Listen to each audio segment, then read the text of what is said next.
Hi, this is CryptoKronos Insight and welcome to another exclusive video. So, today is November 14, 2021.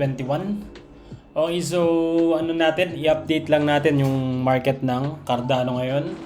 Ano ba yung mga possibility ng price action nito? So, dito guys sa 4 hours time frame, mapapansin nyo, yan, nagkaroon siya ng weak candle dito. At the same time, bakit nga ba? So, mapapansin nyo guys, ito nagkaroon siya ng pattern. Pattern again, which is, ang tawag dito guys is descending triangle. And kung susukatin natin kung saan yung possibility area, yung puntahan yan, ito nga siya. From here to here, then clone it. So, yan. Ayan. So, dito nga siya nagpunta, yung price action niya. Nagkaroon siya ng pagbaba dito. Ayan guys, I'm bullish pa rin dito sa Cardano because of this pattern which is ascending triangle. Okay? And then kung makikita natin punta tayo sa 1-day time frame. So, nag-hold nga siya dito sa support level natin. Itong line na to.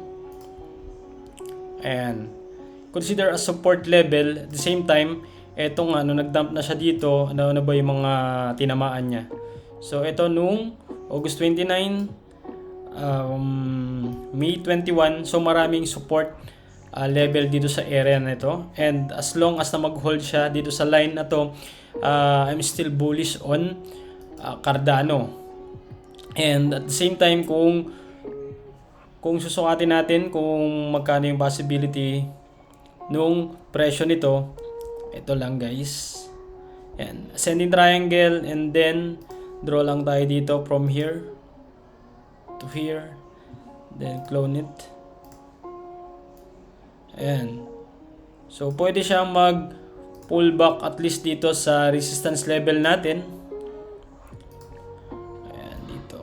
Ayan. Sa 2.47. Ayan. First resistance, and then second resistance natin is yung 3 USD papunta sa all-time high niya.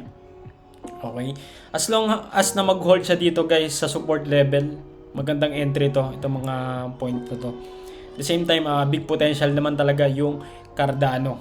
Okay? So, yun lang guys ang update natin sa Cardano.